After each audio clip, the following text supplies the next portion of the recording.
What's going on, Bengals fans? Chris Daughtery back with you guys here on Bengals Breakdown by Chat Sports. And coming up on today's show, we are going to talk some of the injuries that Zac Taylor discussed during his press conference yesterday for this Bengals team.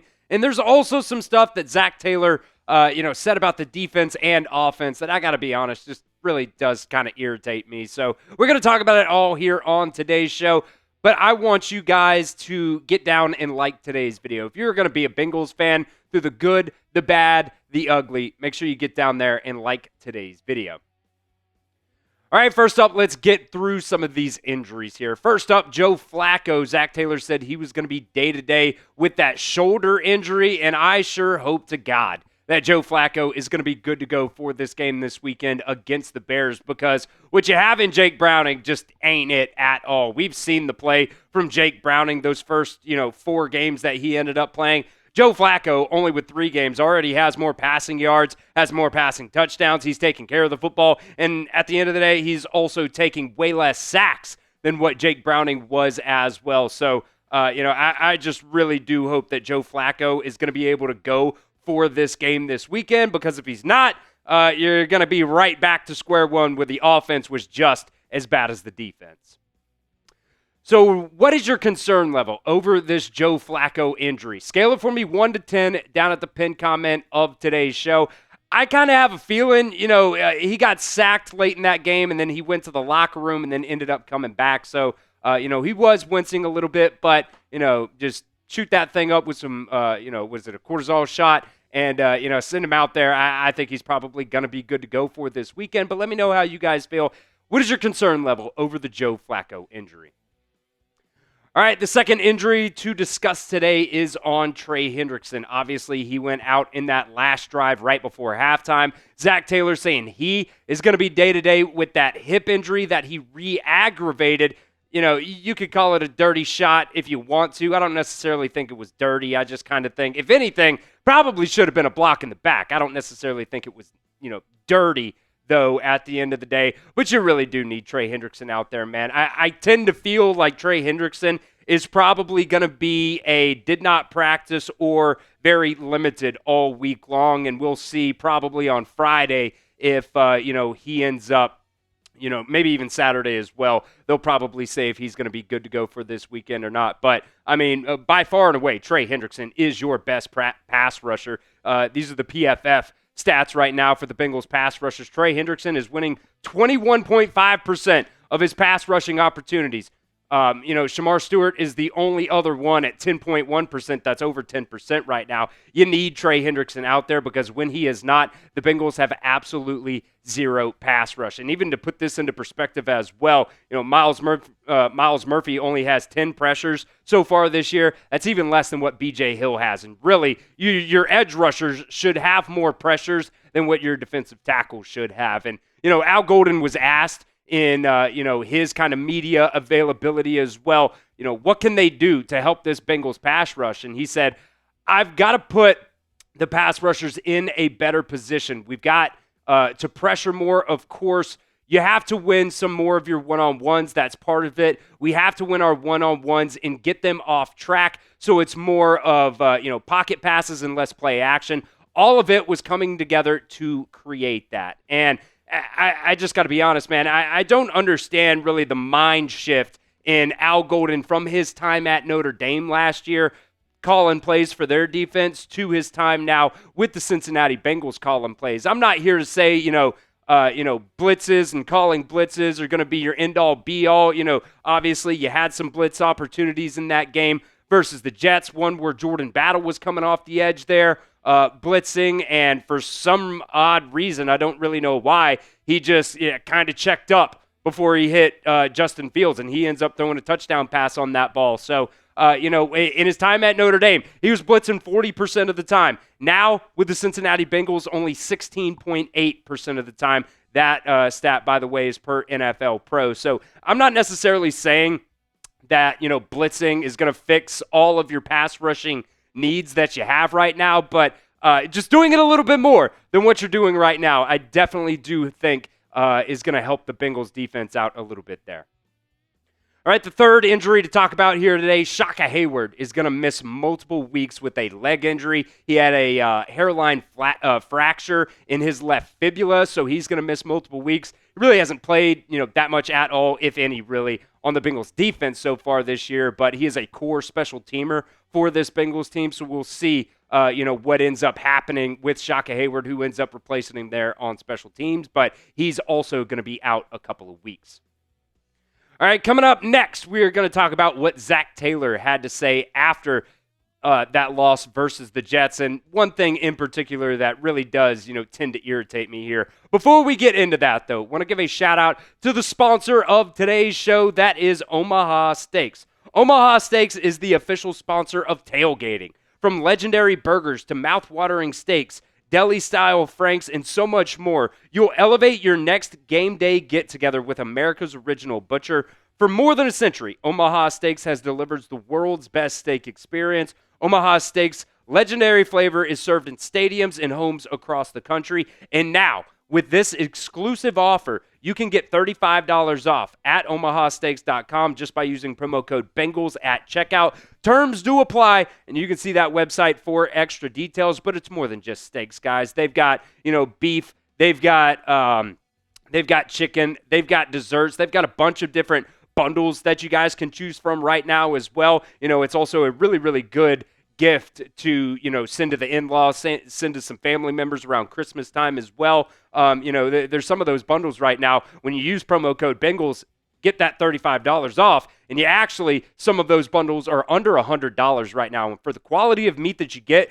from Omaha Steaks, that's really, really solid. And maybe even, you're not a turkey person for Thanksgiving. Maybe you want to switch it up, do a little filet mignon. You can do it with Omaha Steaks. So make game day delicious with the official sponsor of tailgating and visit omahasteaks.com and get $35 off just by using promo code Bengals at checkout. That's omahasteaks.com and use promo code Bengals at checkout. Terms do apply, and you can see that website for extra details, and that link's going to be down in the comment section and the description of today's video. We appreciate Omaha Steaks for being the sponsor of today's show. Now, the Bengals, after that loss this weekend, had a defensive-only meeting after that embarrassing performance. And, when it comes to these player-only types of meetings, I do appreciate that they care enough to actually do it. You could be in a position right now where you're like the Miami Dolphins, where you have a players-only meeting and, guys are maybe showing up late, or maybe they don't even show up at all. A lot of Bengals defensive issues right now really do just come down to the fundamentals, whether it's taking angles correctly or,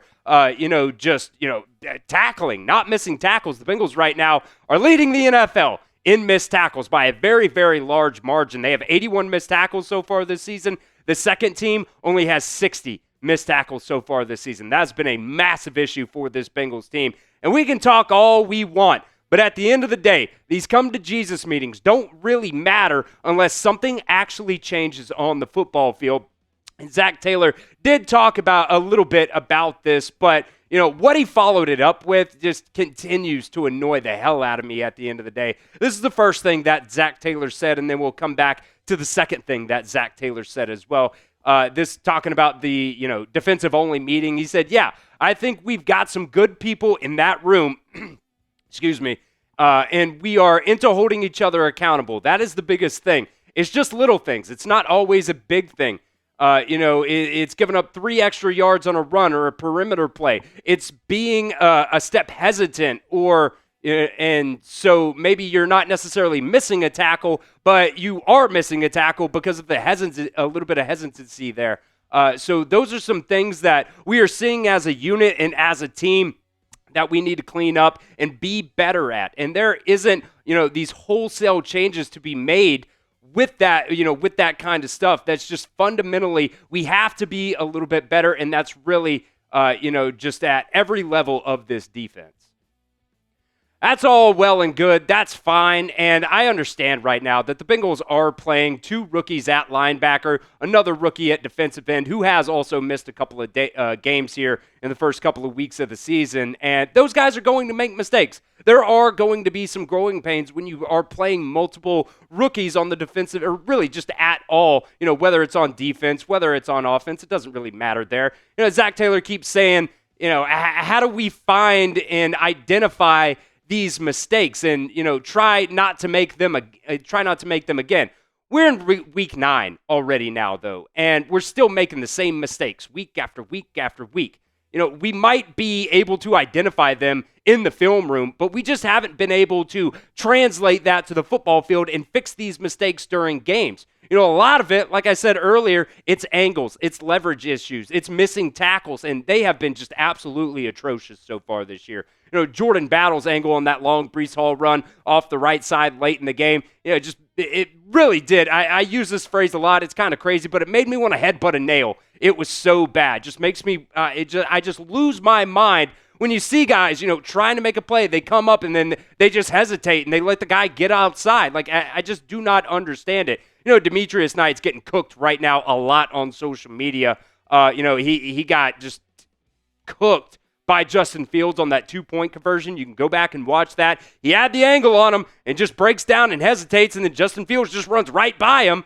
There's another play where, Breece Hall, he meets Breece Hall right in the middle of the hole, and he just gets his ankle snatched. And, I hate to keep griping about Demetrius Knight because it is more than just him on this defense that are having these missed tackle problems, having these, problems where, he's in the wrong place, just constantly. It's more than just him. It's a lot of these guys. But, he's not your average rookie either. He's not 21, 22 years old. He's 25.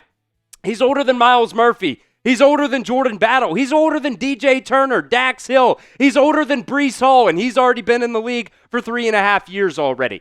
Just stop drafting guys that are 25 years old. There's a reason why they haven't left college yet. They are just not good enough to make it in the NFL.